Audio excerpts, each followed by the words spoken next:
षट द्रव्य गुण पर्याय और प्रमाण का, जड़ कर्म चेतन बंध कारू कर्म के अवसान का, कह कर स्वरूप यथार्थ जग का जो किया उपकार है, उसके लिए जिन वाणी माँ को वंदना शत बार है, वंदना शत बार है, वंदना शत बार है।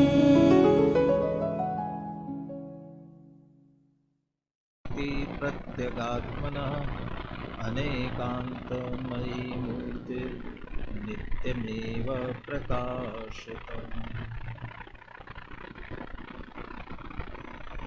आचार्य कुंद देव विरचित समय सार परमागम आचार्य अमृत चंद्र कृत इस पर आत्मख्याति टीका मोक्ष अधिकार पर अपनी चर्चा चल रही है।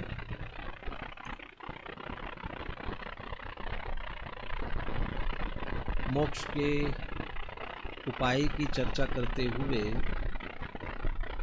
प्रज्ञा छैनी को अर्थात भेद विज्ञान को मुख्य किया। वह भेद विज्ञान पर से भिन्न करता है और स्व से जोड़ता है। तो पर से भिन्न करके स्व को जोड़ना,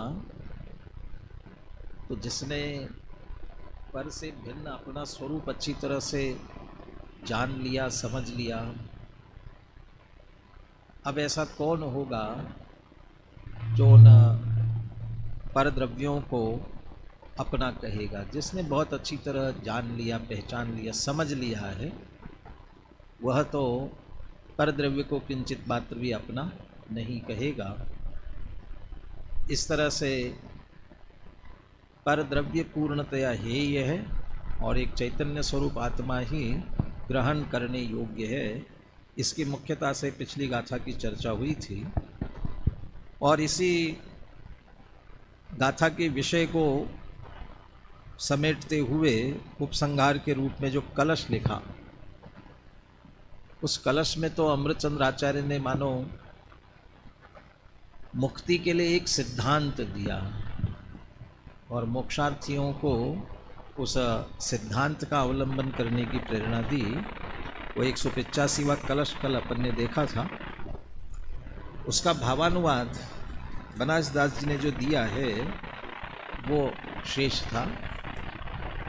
उसकी चर्चा करते हुए फिर अगला जो विषय आ रहा है उसकी उत्थानिका भी कलश के रूप में है, उसकी हम चर्चा अलग करेंगे।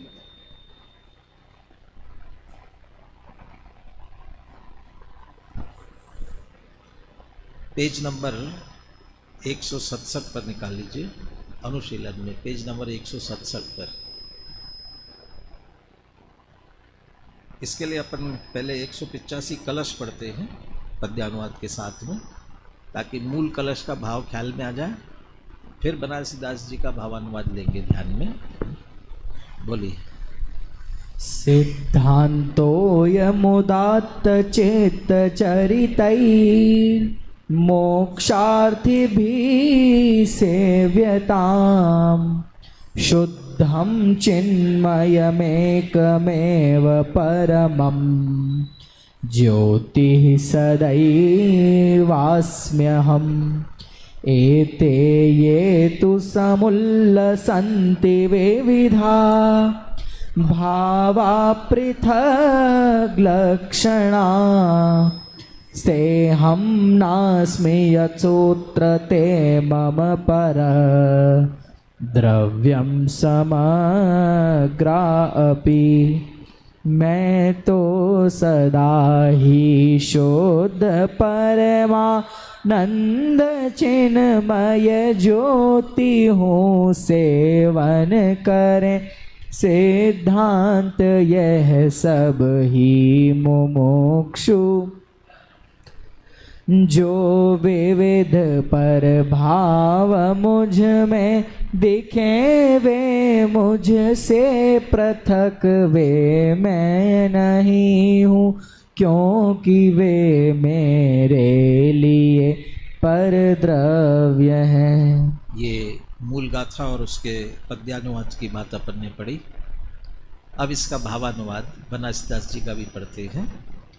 चेतन मंडित अंग अखंडित शुद्ध पवित्र पदार्थ मेरो, राग विरोध विमोह दशा समुझई भ्रम नाटक पुद्गल केरौ, भोग संयोग वियोग विथा अवलोकी कहे यह कर्मज घेरो, है जिनको अनुभव इन भांति सदा तिनको परमार्थ निरौ। वैसे पूरा भाव इसमें आ गया हो ऐसा नहीं है, क्योंकि बनारसीदास जी ने भाव लेकर के लिखा दूसरा, इससे संबंधित और भी छंद लिखे हैं। इसमें से एक छंद और दिया आगे, उसको भी अपन अभी पढ़ेंगे। इसमें क्या कह रहे हैं, जिस सिद्धांत को ग्रहण करना है उस सिद्धांत का उल्लेख कर रहे हैं, मूल भाव ग्रहण करने की कोशिश कर रहे हैं। मैं कैसा हूँ, मेरा पदार्थ कैसा है, चेतन मंडित अंग अखंडित शुद्ध पवित्र पदार्थ मेरो। इस मलिन देह के बीच में रहता हुआ भी मेरा आत्मा परम पदार्थ वह कैसा है, शुद्ध है, पवित्र है, अखंडित अंग सर्वांग अखंडित है। वो अखंडित कह करके एक तरह से पर का तो निषेध कर ही दिया, पर का निषेध तो अलग शब्दों में अलग आगे कर रहे हैं, लेकिन अखंड कहने से गुण भेद पर्याय भेद इनका भी निषेध कर दिया। अखंडित अंग, और लक्षण के लिए कहते हैं कि चेतन मंडित, चैतन्य से सुशोभित है, अखंडित है। अखंड का अर्थ एक तो भेद नहीं है वो भी हो है, और जिसका नाश नहीं करने की अपेक्षा से अखंड, अविनाशी, वो बात भी ले सकते हैं। अखंडित है और इसलिए शुद्ध और पवित्र ऐसा मेरा पदार्थ है, अर्थात ये मैं हूँ। और फिर राग विरोध विमोह दशा, लेकिन यहाँ तो विरोध शब्द द्वेष के लिए आता है। राग द्वेष विमोह माने मोह, माने मोह राग द्वेष। तो मोह राग द्वेष के परिणाम जो अंदर निरंतर चल रहे हैं, ये किसके हैं फिर? समुझे भ्रम नाटक पुद्गल केरो, ये तो भ्रम का नाटक है, ये नाटक चल रहा है, वस्तु स्थिति नहीं है। जैसे सिनेमा के स्वच्छ सफेद पर्दे के ऊपर वो सिनेमा चलता रहता है, कभी बहुत भयंकर आग लगती है, कभी बरसात होती है, कभी बहुत सुहावना जंगल दिखाई देता है। ये जो कुछ भी इसके ऊपर दिखाई दे रहा है, ये यथार्थ है कि नाटक है? हमें बिल्कुल यथार्थ दिखता है। और जब वो सिनेमा हम देख रहे हैं उस समय रंच मात्र सफ़ेदी दिखाई नहीं देती है, थोड़ी सी भी सफ़ेदी दिखती नहीं है, परंतु तब भी पर्दा कैसा है? बिल्कुल सफ़ेद है। तो ये जो चल रहा है ये कहाँ चल रहा है? बस ऊपर ऊपर चल रहा है, और नाटक है और भ्रम है।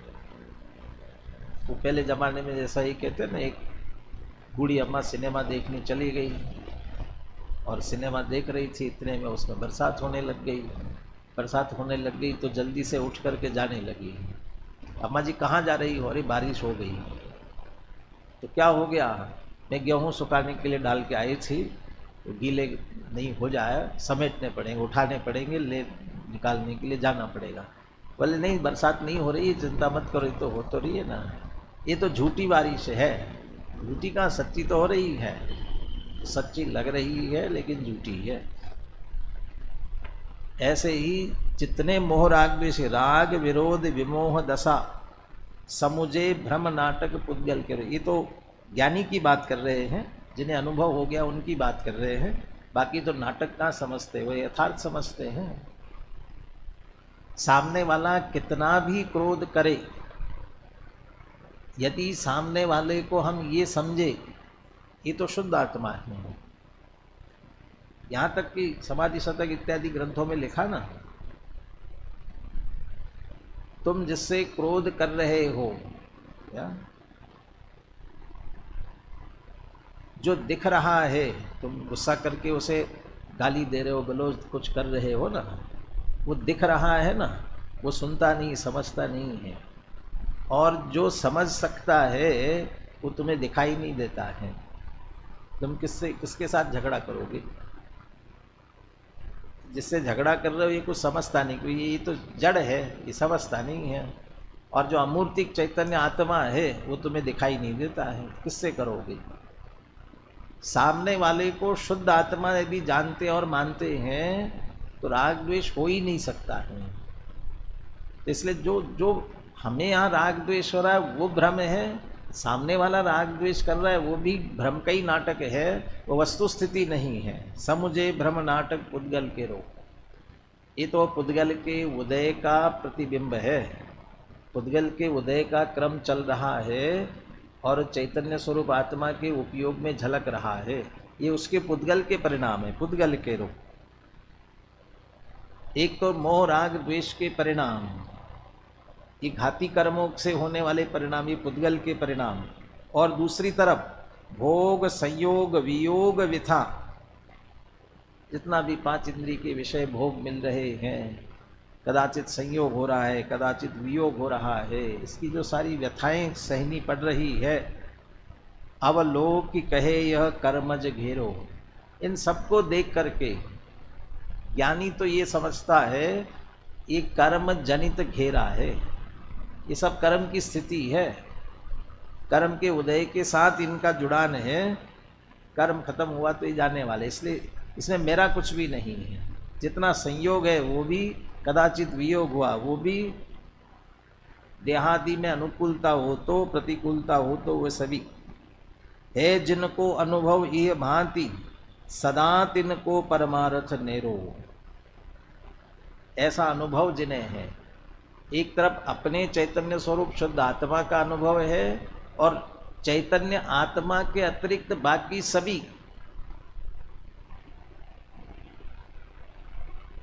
द्रव्य कर्म, भाव कर्म, नो कर्म, तीनों स्थिति की बात की। मोह राग द्वेष की जो चर्चा की वो भाव कर्म की चर्चा है। भोग संयोग वियोग व्यथा की बात की वह नो कर्म है।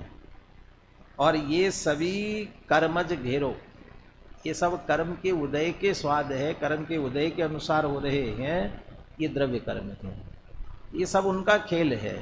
मैं इनसे भिन्न चैतन्य स्वरूप आत्मा हूँ जो ऐसा अनुभव करते हैं। है जिनको अनुभव ये भांति सदा तिनको परमार्थ नेरो, उनके लिए परमार्थ मुक्ति दो तरह से, एक तो शुद्ध आत्मा उनके निकट है वो परमार्थ है, और दूसरा परमार्थ रूप जो मुक्ति दशा है वो उनके लिए निकट है, अर्थात वे मोक्षार्थी और मुक्ति की दशा प्राप्त करने वाले हैं। 168 पेज पर आ जाइए। मोक्षार्थी की दशा की चर्चा इसमें की गई है, बहुत अच्छी। अपने अपने अंतरंग को अपन टटोल सकते हैं, क्या हमारे परिणाम ऐसे हैं, हम अपने आप को मोक्षार्थी समझे कि संसारार्थी भोगार्थी, क्या समझे, वो बात इसमें। कई बार बनारसी दास ने उक्त छंद के पहले एक छंद लिखा है जिसमें मोक्षार्थी का स्वरूप स्पष्ट करने का सफल प्रयास किया है। मोक्षार्थी का स्वरूप स्पष्ट करने वाला छंद इस प्रकार है, बोलिए।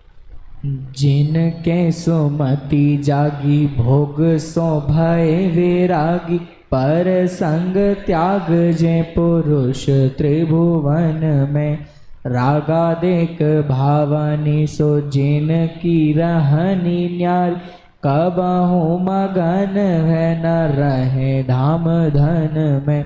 जे सदैव आपको विचारे सर्वांग शुद्ध, जिनके विकलता ना व्यापे कहूँ मन में। तेहि मोक्ष मार्ग के साधक कहावे जी, भावे रहो मंदिर में भावे रहो वन में।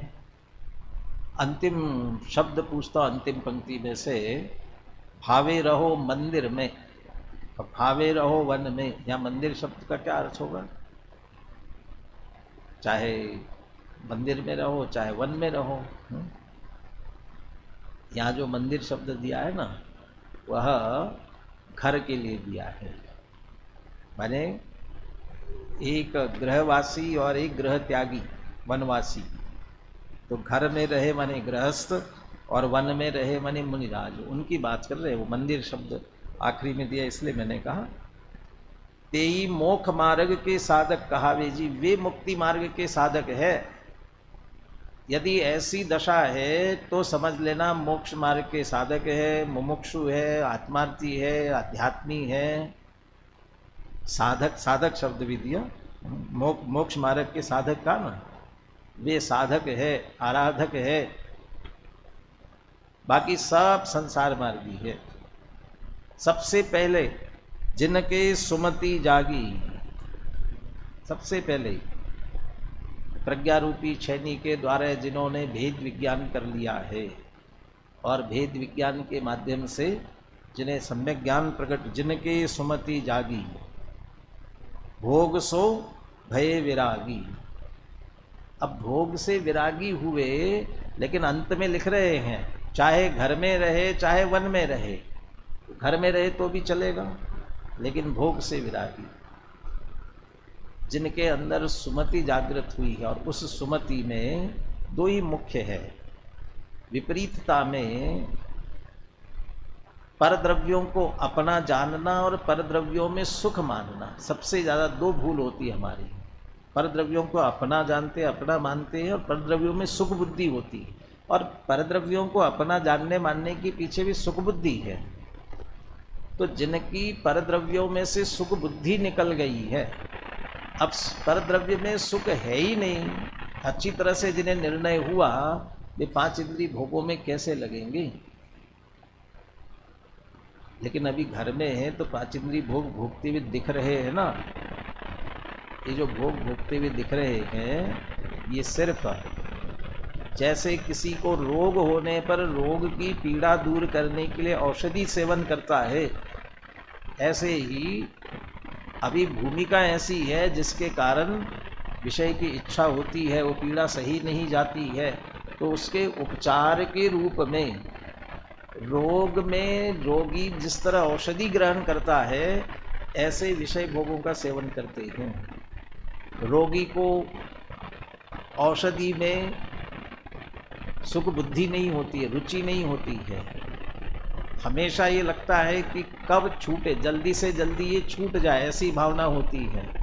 ऐसे ही ज्ञानी को पांच इंद्रिय विषय भोगों के संदर्भ में सुख बुद्धि तो होती नहीं है, एक उस तत्काल के इलाज के रूप में उसे करता है। इसलिए भोग सो भय विरागी, भोग से उसको विरागी कहा। पर संग त्याग जे पुरुष त्रिभुवन में, पर संग त्याग, तीन लोक के समस्त परद्रव्यों का मेरे से कोई संबंध नहीं है, इस तरह से पर संग को पूर्ण रूप से जो त्यागते हैं। रागादिक भावनिसो जिनकी रहनी न्यारी, कदाचित राग रूप परिणमते हुए भी जिनका रहना कैसा है, रागादिक भाव से न्यारापन है, रहनी न्यारी, अर्थात रागादिक भिन्न है, मैं तो चैतन्य स्वरूप हूँ। इस तरह रागादिक से जिनकी रहनी, रहनी शब्द से क्या स्वभाव समझ लीजिए, उनका रहना उससे भिन्न है। कबहू मगन वह न रहे धाम धन में, भले ही घर गृहस्थी में रह रहे हैं, लेकिन धाम धन में, धाम घर इत्यादि में और धन संपत्ति में मगन होके नहीं रहते हैं, मग्न नहीं होते हैं। और चूंकि वो मग्नता नहीं है, इसीलिए आसानी से छूट जाता है। जैसे ही थोड़ी सी विशुद्धि बढ़ जाती है और तत्काल छोड़ करके चले जाते हैं, और यदि मगनता होगी तो छूटता नहीं है, छोड़ने के बाद भी नहीं छूटता है कदाचित। जे सदैव आपको विचारे सर्वांग शुद्ध, जिनके विकलतान व्यापे कहूँ मन में, जो हमेशा अपने आप को सर्वांग शुद्ध ही विचार करते हैं। पीछे शब्द जो आए थे ना, शुद्धम चिन्मयमेकमेव परमम ज्योति सदैवास्म्य हम, मैं तो शुद्ध चैतन्य मात्र ज्योति हूँ। ये निरंतर जो अंदर विचार करते हैं का मतलब अनुभव करते हैं निरंतर। निर्विकल्प अनुभूति में चल रहा हो जब तो चल ही रहा हो, लेकिन विकल्प की दशा में श्रद्धा में निरंतर रहता है कि मैं तो सर्वांग शुद्ध ही हूँ। और इसी कारण से जिनके रंच मात्र भी विकलता व्याप्ति नहीं है, वर्तमान के थोड़े बहुत अनुकूल प्रतिकूलताएं आ भी रहे हों, जैसे अभी पिछले छंद में पढ़ा अपन ने, ये नाटक पुद्गल के नाटक केरो, पुद्गल का नाटक चल रहा है। ये तो थोड़ा बहुत उपजी विनसे थिर नाही कहा ना, पुद्गल पर जाई, किसके लिए कहा? पुद्गल पर जाई उपजी विनसे थिर नाही। हाँ जी, पुण्य पाप फल माई हरख विल को मत भाई, यह पुद्गल पर जाय उपजी विनसे थिर नाही। ये इसलिए ये विचार जिनके विकलता न व्यापे कहूँ मन में, इसलिए विकलता नहीं व्यापती है। थोड़ा सा यदि ठाट बांट हो रहा है तो उसमें होकर सुख में मग्न न फूले, दुख में कभी न घबरावे। क्यों नहीं घबरावे? क्योंकि वो पुण्य और पाप का जितना है ये सब पुद्गल की पर्याय समझते हैं, पुद्गल के उदय से हुआ है। पुण्य का उदय यदि बीत गया तो संयोग भी जा सकता है, पाप का उदय आया तो इससे उल्टी विपरीतता भी आ सकती है। और वर्तमान विपरीतता यदि आई है, कोई प्रतिकूलता, पाप का उदय चल रहा है। जब तक पाप का उदय नहीं जाने वाला, ये जाएगा नहीं। देखते रहते, जानते हैं सहज उसे, स्वीकार करते हैं उसे भी, और विकल अंदर से आकुल व्याकुल नहीं होते हैं। जिनके विकलता न व्यापे कहूँ मन में, तेई मोक्ष मार्ग के साधक कहावे जीव, वे मुक्ति मार्ग के साधक है। आसक्ति नहीं रखते हैं, मोह नहीं रखते हैं। भावे रहो मंदिर में, अर्थात घर में रहे, भावे रहो वन में, चाहे वन में रहे। समदभद्राचार्य ने लिखा ना, गृहस्थो मोक्ष मार्गस्थो निर्मोहो नैव मोहवान। यदि मोह से रहित है, गृहस्थ है और मोक्ष मार्गस्थ है, निर्मोहो नैव मोहवान। अनगारो ग्रही श्रेयान, निर्मोहो मोहिनो मुने। अनगारो ग्रही, घर में रह रहा है लेकिन वो अनगार से श्रेष्ठ है। अनगारो ग्रही श्रेयान, गृहस्थ श्रेष्ठ है, अनगार माने मुनिराज से। ऐसा कैसे हो सकता है? मुनिराज से गृहस्थ श्रेष्ठ हो सकता है? मुनि श्रेष्ठ होते हैं, लेकिन मोही नो मुने, मोही मुनि से। यदि वो निर्मोही गृहस्थ है तो श्रेष्ठ है, इसलिए उस निर्मोह की बात करें। यदि निर्मोह है तो निश्चित रूप से वह मोक्ष मार्गी ही है, मोक्षार्थी है। उस मोक्षार्थी की चर्चा इस रूप में की गई है। अब ये परद्रव्य को अपना न जानने वाले की बात चल रही थी, इसलिए 186 आगे की गाथाओं की उत्थानिका है। कौन बंधता है और कौन नहीं बंधता। मोक्ष अधिकार है ना, तो बंधन से छूटना है। तो कौन बंधता है ये ख्याल में आए तो न उस तरह का कार्य नहीं करेगा तो नहीं बंधेगा। और कौन छूटता है, तो जो छूटने का कार्य वो करेगा तो छूटेगा।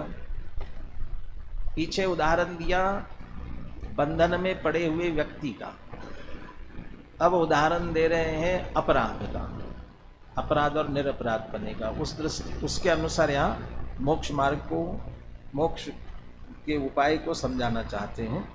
186 नंबर का कलश। परद्रव्य ग्रहं कुर्वन् बध्यते वापराधवान्, बध्येतानपराधो न स्वद्रव्ये संवृतो यति।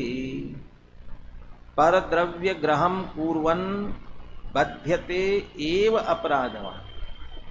अपराधवान बध्यते एव, यदि अपराध वाला है, अपराधी है, अपराध कर रहा है तो निश्चित रूप से बनता ही है। क्या अपराध कर रहा है, यहाँ कौन से अपराध की बात मुख्य कर रहे हैं कि परद्रव्य ग्रहम कुर्वन्, परद्रव्य को ग्रहण करता हुआ अपराधवान। तो परद्रव्य ग्रहण करते हुए की बात क्यों ले रहे हैं? जो गाथाएं आ रही वो भी चोरी की आ रही है, उसकी क्यों आ रही? क्या अकेला वही अपराध है और अपराध नहीं है चोरी के अलावा? हिंसा भी तो अपराध है, हत्या करना भी तो अपराध है, कुशील भी तो अपराध है, उसको क्यों नहीं लिया? क्योंकि अभी जो ये मुख्य बात चल रही है ये स्वद्रव्य परद्रव्य के बीच भेद विज्ञान की है। और यहाँ जिस मोह को, राग को छोड़ने की बात कर रहे हैं वो उसमें चैतन्य स्वरूप आत्मा के अतिरिक्त मेरा कुछ भी नहीं है। इसके अलावा जो बाह्य पदार्थ है वो मेरे नहीं है, ये मुझसे भिन्न है। तो जो परद्रव्य है, भिन्न है, दूसरे के हैं, उसको फिर भी ग्रहण करे कोई दूसरे के होते हुए भी, तो क्या कहलाएगा? इसलिए उसको चोरी से जोड़ते हुए और परद्रव्य के ग्रहण की बात लेते हुए, परद्रव्य ग्रहम कुर्वन् बध्यते अपराधवान, किसी दूसरे की वस्तु ले लेगा, चोरी करेगा, ग्रहण करेगा तो बंधन को ही प्राप्त होगा। अब दूसरे की का मतलब क्या? दूसरे का अर्थ यहाँ लोक में तो स्वामित्व वाली बात है, किसी दूसरे का स्वामी बना है। जैसे चोरी की सामान्य सी परिभाषा तो यही तो होती है ना, किसी की भूली हुई, रखी हुई, पड़ी हुई बिना उसकी आज्ञा के, माने उसका स्वामी कोई दूसरा है और उसके बिना उठा लेना। अब यदि किसी का कोई स्वामी नहीं है तो, किसी का कोई स्वामी नहीं हो तो तब तो उठा सकते हैं ना, तब भी नहीं उठा सकते क्योंकि आपका स्वामित्व तो नहीं है, तो आपके लिए तो परद्रव्य है। लेकिन लोक में तो इसको अपराधी नहीं कहा जाता, जिसका कोई स्वामी नहीं है तो ले लिया तो ले लिया, तो ऐसा नहीं है। लोक में भी आपके अधिकार की जितनी है, जैसे इनकम टैक्स ने रेड करी और आपके पकड़ा गया, किसका है? जो माल पकड़ा गया वो किसका है? भाई किसी व्यक्ति का तो है नहीं ना कि उसका हमने चुरा के रख लिया, ऐसा तो नहीं है। तो फिर क्या अपराध है कि आपने आपकी आय से अधिक, आपकी आमदनी इतनी नहीं, इससे अधिक तो हुआ क्या? किसी का हमने चुरा के तो नहीं रखा है, जहाँ वो भी चुरा के ही रखा हुआ है। आपकी कैपेसिटी, आपकी मर्यादा, आपकी जितनी है उससे अधिक है, वो परद्रव्य है। तो किसका ग्रहण किया? सामान्य किसी का भी हो, किसका इससे मतलब नहीं, आपके स्वामित्व से अधिक का है, वो सब परद्रव्य ही कहलाएगा, वो सब अपराध ही कहलाता है। परद्रव्य ग्रहम कुर्वन्, अपराधी। लेकिन लोक में तो वो अपराधी तब होता है जब वो पकड़ा जाए, और नहीं पकड़ा जाए तब तक तो साहूकारी है ना, तब तक कहाँ अपराधी है, तब तक उसे जेल में भी नहीं डालते हैं। यहाँ तक है बध्यते एव, बंधन में पड़ता ही है, नहीं पकड़ा गया तो बंधन में नहीं पड़ता है ना। ये तो लोक की ऐसी व्यवस्थाएं हैं, परंतु कर्म का जो लेखा जोखा है वो इतना सूक्ष्म है, उसकी निगाह में कोई छूट नहीं सकता है, उसकी निगाह में कोई छुपा के नहीं कर सकता है। ये तो परद्रव्य ग्रहम कुर्वन् कह रहे हैं, परद्रव्य को ग्रहण करे, वो कर्म को तो इतना भी पता चल जाता है कि परद्रव्य के ग्रहण करने का भाव भी आ गया क्या मन में। यदि परद्रव्य के ग्रहण करने का भाव भी आ गया तो भी तत्काल बध्यते एव, उसी समय बंधता है, उसमें के रंच मात्र भी गुंजाइश नहीं है, माफी नहीं है। ट्रैफिक पुलिस, हमने गलती करी, ट्रैफिक पुलिस ने पकड़ लिया, फिर फाइन लाओ, आपने अनुनय विनय कर दिया। बहुत बार तो रिक्वेस्ट करने से ही, स्टूडेंट हूँ, दोबारा नहीं करूँगा, पहली बार, बहुत कुछ है जो उस समय बहुत सारी बातें याद आ जाती हैं,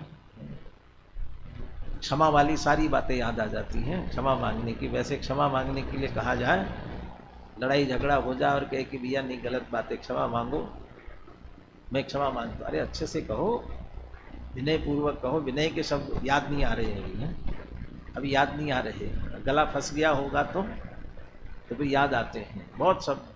और आपके उस अनुनय विनय को सुन करके उसे भी बेचारे को लगता है चलो छोड़ दो, तो छोड़ सकता है वो तो छोड़ देगा, वो चालान नहीं बनाएगा, और वो चेतन चालान नहीं बनाएगा।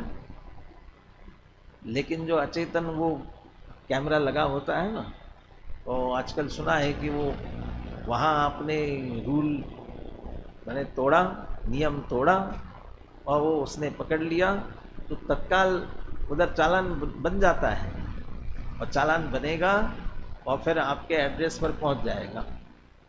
वो गड़बड़ नहीं करता है, वो वैसे ही वो कर्म भी है ना, वो अचेतन है, वो कैमरे जैसा ही, बिल्कुल सीसीटीवी जैसा ही है, वो भी अचेतन।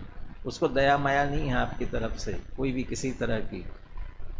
जैसे परिणाम, क्रिया तो बहुत दूर की बात है, तो परिणाम हुआ माने अपराध हो गया, और अपराध हुआ बध्यते एव, बंधता ही है।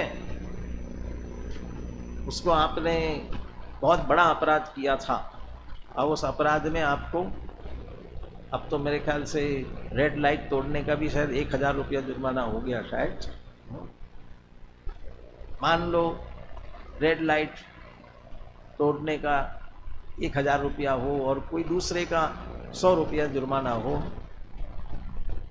तो फिर वो आपको रेड लाइट का 1000 का नहीं, बहुत विनय करोगे कि कोई बात नहीं, तुम्हारा 100 रुपये का चालान करता हूँ। तुमने किया तो अपराध दूसरा है, लेकिन दूसरा अपराध लिख करके उसको छोटा दंड आपको छोटा दे दिया। ऐसा छोटा बड़ा भी कर सकता है ना, लेकिन कर्म में ऐसा छोटा बड़ा भी नहीं है। जिस समय जो हुआ, जैसा हुआ, उसी तरह से डिग्री टू डिग्री, बिल्कुल थोड़ा सा भी तोल कम ज़्यादा न होते हुए, जितना परिणाम, जैसा अपराध किया है वैसा का वैसा बंधता ही है। बध्यते एव, परद्रव्य ग्रहण कुर्वन्, परद्रव्य को ग्रहण करता हुआ। तो फिर चक्रवर्ती तो 6 खंड का ग्रहण करते हैं, तो कितना अपराध करते हैं, और इतना अपराध करते हैं तो बध्यते एव, बंधते ही होंगे ना। 6 खंड होते हुए भी, हक पूर्वक जीतते हुए भी परद्रव्य ग्रहण कुर्वन् नहीं है, परद्रव्य को रंच मात्र भी ग्रहण नहीं करते हैं। वो पुनः वही जो सिद्धांत है, शुद्धम चिन्मयमेकमेव परमं ज्योति सदैवास्म्यहम्, मैं तो शुद्ध चैतन्य मात्र एक ज्योति हूँ, चैतन्य स्वरूप हूँ। यही निरंतर अंदर वो स्वीकार करते हैं, परद्रव्य का ग्रहण करते ही नहीं। श्रद्धा की अपेक्षा तो रंच मात्र ग्रहण नहीं करते हैं। चारित्र में हो रहा है उतना अपराध नहीं है, वो दोष है, वो दोष संबंधी थोड़ा बहुत बंध उनको होता भी, लेकिन अपराधी कह करके बंधन नहीं होता। अब इसके विपरीत ले लीजिए, बध्यते बध्येत अनपराधो न स्वद्रव्ये संवृतो यति, अनपराधा न बध्यते बध्येत, लेकिन अनपराध जो है वो न बध्यत, बंधेगा ही नहीं। क्यों? कौन? स्वद्रव्ये संवृतो यति। कौन अनपराध कौन है? निरपराध कौन है? स्वद्रव्ये, अपने स्वद्रव्य में। उदाहरण में लेना है, अपने द्रव्य का खूब उपभोग कर रहा है, तो अपने द्रव्य का उपभोग कर रहा है, वो उसे कैसे अपराध मान करके उसे दंड क्यों मिलेगा? नहीं दंड नहीं मिलेगा, उस अपराध में, बंधन में नहीं डाला जाएगा। ऐसे ही स्वद्रव्ये संवृतो यति, जो स्व में लीन है वह निरपराध, और वह निश्चित रूप से बंधन को प्राप्त नहीं होता है। श्लोकार्थ पढ़ते हैं। जो पुरुष चोरी आदि अपराध करता है, नहीं कहाँ गया, 186 का है ना, यही है, पेज नंबर 4, 412, 429 पेज पर। यहाँ थोड़ा सा ये जो पुरुष चोरी आदि अपराध करता है वो कोई मुझे चोर समझकर पकड़ न ले, इस प्रकार शंकित होता हुआ लोक में घूमता है। गाथार्थ है भाई साहब, गाथार्थ रहेगा ना, उसके नीचे वाले पढ़ो। पर द्रव्य को ग्रहण करने वाला अपराधी होने से बंधन को प्राप्त होता है और स्वद्रव्य में संवृत यति निरपराधी होने से बंधन को प्राप्त नहीं होता। ये दो पंक्तियां इसका अनुवाद है। अभी जो कलश पढ़ा अपन ने, अब आप 186 कलश और पद्यानुवाद पढ़िए। पर द्रव्य ग्रहं कुर्वन् बध्येतैवापराधवान् बध्येतानपराधो न स्वद्रव्ये संवृतो यतिः। परग्राही अपराधी जन बांधे कर्म सदीव स्वमें ही संवृत जो वह न बंधे कदी। बनारस जी का भी पढ़ लीजिए, बहुत अच्छे शब्द है, 2 दोहे दिए हैं। 171 पेज। जो पुमान पर धन हरे सो अपराधी आज्ञ, जो अपनौ धन व्यौ हरै सो धनपति सर्वज्ञ।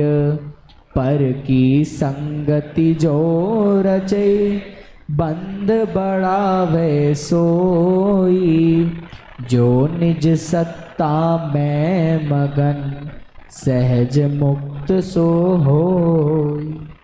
अपराधी को अज्ञानी कहा और जो अपराध नहीं करने वाले को सर्वज्ञ कह दिया, लेकिन दृष्टांत के रूप में है। तो सर्वज्ञ का मतलब ये है नियम कानून बराबर सब जानता है, नियम कानूनों का उल्लंघन नहीं करता है, अपने ही जो अपनी सीमा में है उसका ही उपयोग करता है, तो उसे कौन बंधन में डालेगा। जो पुमान पर धन हरे सो अपराधी अज्ञ, तो दूसरों का धन हरण कर लेता है वो अपराधी है। और अज्ञ इस रूप में है, वो तो ये समझ रहा है कि कौन देख रहा है, कौन पकड़ लेगा, कौन करेगा, लेकिन कभी न कभी तो पकड़ में आता है। जो अपनो धन व्यवहार है और खुद के धन का उपयोग करता है, व्यवहार करता है, उपभोग करता है, सो धनपति, वह धनवान है, सर्वज्ञ। पर की संगति जो रचे बंद बढ़ावे सोई। और पर की संगति में पर को अपना जानते हैं, मानते हैं, रचे पचे हैं, वे बंद को ही बढ़ाने वाले हैं। जो निज सत्ता में मगन, अपने स्वरूप को जानकर अपने स्वरूप का अनुभव करते हैं, सहज मुक्त सो हुई, वह सहज ही मुक्ति मार्ग पर चल रहे हैं और शीघ्र ही मुक्ति प्राप्त करने वाले हैं। अब इसे चोरी के उदाहरण के माध्यम से गाथाओं में कहते हैं, गाथाओं में कोई विशेष बात नहीं है। 301, 302, 303 और टीका भी कोई विशेष नहीं है, 4 पंक्ति में संक्षेप में टीका ली गई है। गाथा पढ़ते हैं। थे यादि अवराहे जो को वदि सो संकिदो भमई, माँ बज्जे जम केणवी चोरिति जणम वियरंतो। जोण कुण दि अवराहे सोण संको दुजन वदे भमदी, णवितस्स बज्जि दुमजे चिंता उपजदे कयाई। एवं विसावराहो बज्झामि अहं तु संकिदो चेदा, जय पुण्यनिरावराहो निस्संको हम न बज्झामि। थे यादि अवराहे जो कुवदी सो संकिदो भमई। जो चोरी इत्यादि अपराध करता है वह सशंक होकर के घूमता है। चोरी कर ली होगी तो अंदर पकड़े जाने का डर रहता ही है। कितना भी शातिर हो, लेकिन कहीं ना कहीं चेहरे पर थोड़ा बहुत तो भय, थोड़ा बहुत तो डर रहता ही है। चोर की दाढ़ी में तिनका कहा जाता है ना, हाँ? तो वो उसको कहीं ना कहीं आता है पकड़, वो लगता है। थे यादि अवराहे जो कुवदी सो संकिदो भमई। किस कारण से, क्या क्या शंका रहती? माँ बज्जे जम केणवी चोरित्ति जनमि वीरंतो। चोरित्ति बज्जे माने मैं चोर, चोर चोर है, ये चोर है ऐसा मान करके, ऐसा जान करके कोई बांध न ले, ऐसे शंका सहित सशंक होकर के जनता माने श्लोक में वह भ्रमण करता है। अरे अपन कभी गलत टिकट लेकर के, या रिजर्वेशन नहीं है, रिजर्वेशन के डब्बे में चले गए और बैठे हैं, तो बराबर दो तरह की शंका लगी रहती है। हम जिसकी सीट पर बैठे वो आ गया तो, और बैठ गए, उसने कह दिया कोई बात नहीं बैठ जाओ, लेकिन टीटी आ गया पूछेगा अभी तो अंदर हमेशा शंका बनी रहती है, सशंक रहता है। और जिसने हक का टिकट लिया हुआ है और उसके हक की सीट है, ये मेरी है, तो ठाठ से बैठता है जैसे बिल्कुल वो पूरी ट्रेन ही खरीद ली हो, जैसे अच्छी तरह से बैठता है, फिर शंका नहीं। अब वो आवे जावे कितनी बार भी कोई डर नहीं ना उसे। वो वही बात दूसरी गाथा में कह रहे हैं, जो न कुनदी अवराह सो निसंकोद जनवदी भमदी। और जो अपराध नहीं करता है वो निशंक भ्रमण करता है। नवी तस् बज्जिदुंजे चिंता उपजदी कयाई। कोई मुझे बांध न ले, ऐसी चिंता उसे बिल्कुल उत्पन्न ही नहीं होती है। ये दोनों गाथाओं में दृष्टांत है। अब सिद्धांत, एवं मी सावराहो बज्झामि अहम तु संकिदो चेदा। लेकिन जो चैतन्य आत्मा भी अपराधी है वह हमेशा शंकित रहता है, माने उसे बंधन होता रहता है, उसे निरंतर कर्म का बंधन होता है। जय पुन निरावराहो निसंको हम न बज्झामि। और जो निरपराध है, अब यहाँ आध्यात्मिक दृष्टि से अपराध क्या और निरपराध क्या है, ये कल चर्चा आएगी। कल की जो गाथाएं, दो गाथाएं 304 305 में, उसमें वास्तविक अपराध क्या, निरपराध क्या, आध्यात्मिक दृष्टिकोण से, उसकी चर्चा वहाँ करेंगे। अज्ञानी सापराधी है, वो सशंक है, राग द्वेष के परिणाम तो चल ही रहे हैं, उससे आकुल व्याकुल तो निश्चित रूप से है। और दूसरी तरफ ज्ञानी जो निरपराध है, निशंक है, आकुल व्याकुल नहीं होता है रंच मात्र भी, वो वही उसकी निशंकता है। गाथार्थ पढ़ते हैं नीचे। अब एक गाथा का अर्थ यहाँ है और बाकी दोनों ये दो पंक्तियां तो रिपीट हो गए, आगे भी हैं, अगले पेज पर भी हैं। जो पुरुष चोरी आदि अपराध करता है वह कोई मुझे चोर समझकर पकड़ न ले, इस प्रकार शंकित होता हुआ लोक में घूमता है।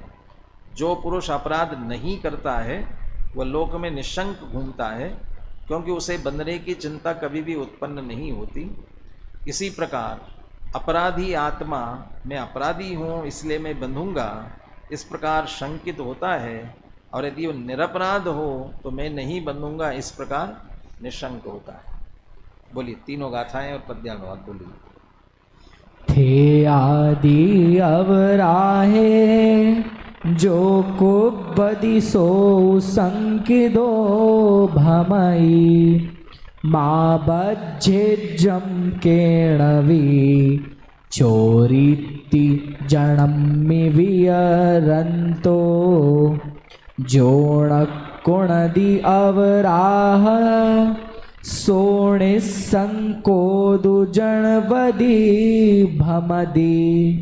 णवितस् बज्झिदुं जे चिंता उपज्जदे कयाई। एवं मि सावराहो बज्झामि अहं तु संकिदो चेदा। जय पुण्यरावराहो निस्संको हम न बज्झामि। अपराध चौर्यादिक करे जो पुरुष वे शंकित रहे कि चोर है, जान कर कोई मुझे ना बांध ले। अपराध जो करता नहीं, निःशंक जनपद में रहे। बंध जाऊंगा ऐसी कभी उसके चित रहे। अपराधी जिय मैं बंधूंगा, इस तरह नित शंकित रहे। पर निरपराधी आत्मा भय रहित है, निःशंक है। गाथाएं 3-3 हैं, लेकिन टीका बहुत संक्षेप में है। एक ही दृष्टांत को संक्षेप में पुनः दोहराया है। यथा अत्र लोके यह एव परद्रव्य ग्रहण लक्षणम अपराधम करोति तस्यैव बंध शंका संभवति। जैसे लोक में दूसरे का पदार्थ, दूसरे का द्रव्य ग्रहण करने वाला अपराध करे, चोरी, परद्रव्य दूसरे की चीज लेना माने चोरी, यह अपराध करता है, तस्यैव बंध शंका संभवती, उसे ही जेल में न डाल दे, बंधन में न डाल दे, ऐसी शंका संभवित है। यस्तु तम न करोति तस्य सा न संभवती, बिल्कुल संक्षेप में लिख दिया। यस्तु तम न करोति, उसे नहीं करता माने पर द्रव्य का ग्रहण नहीं करता, चोरी नहीं करता, चोरी है लक्षण जिसका ऐसा अपराध नहीं करता। तस्य सा न संभवती, क्या नहीं होता उसे, वो बंध की शंका भी उसे नहीं होती है। ये दृष्टांत हो गया इतने में। तथा आत्मा पी यएव अशुद्ध सन पर द्रव्य ग्रहण लक्षणम अपराधम करोति तस्यैव बंध शंका संभवती। ऐसे ही जो आत्मा अशुद्ध होता हुआ, अब अशुद्ध होता हुआ माने मोही रागी द्वेषी होता हुआ, पर द्रव्य ग्रहण लक्षणम अपराधम करोति, पर को अपना जानता है, मानता है, तस्यैव बंध शंका संभव। कोई मोही अज्ञानी ये समझता है कि मैं पर को अपना जान रहा हूँ, इसलिए मुझे कर्म का बंध हो रहा है, ऐसा समझता है। ऐसा नहीं समझता है, इसीलिए तो और करता जा रहा है।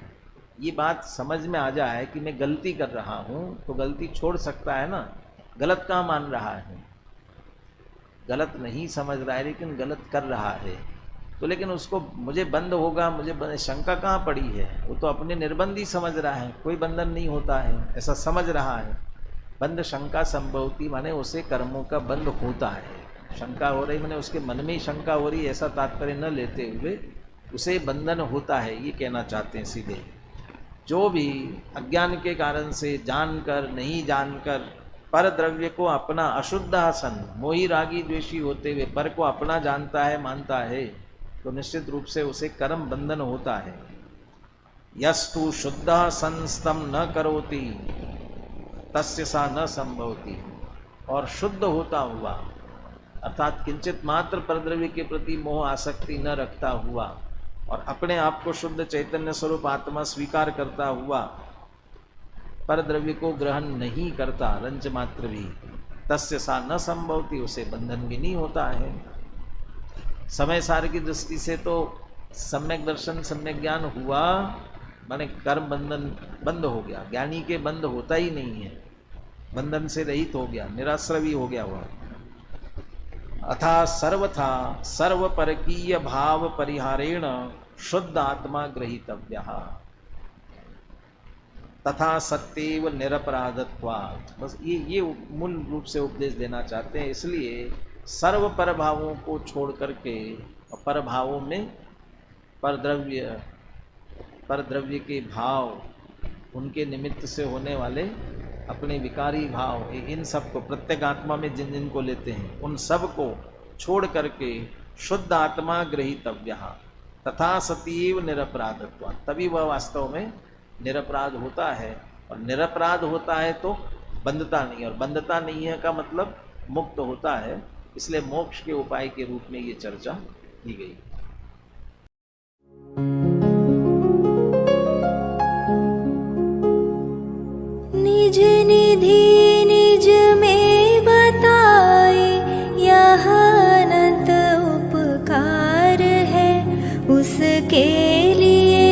जिन वाणी माँ को वंदना शत बार है, वंदना शत बार है, वंदना शत बार है।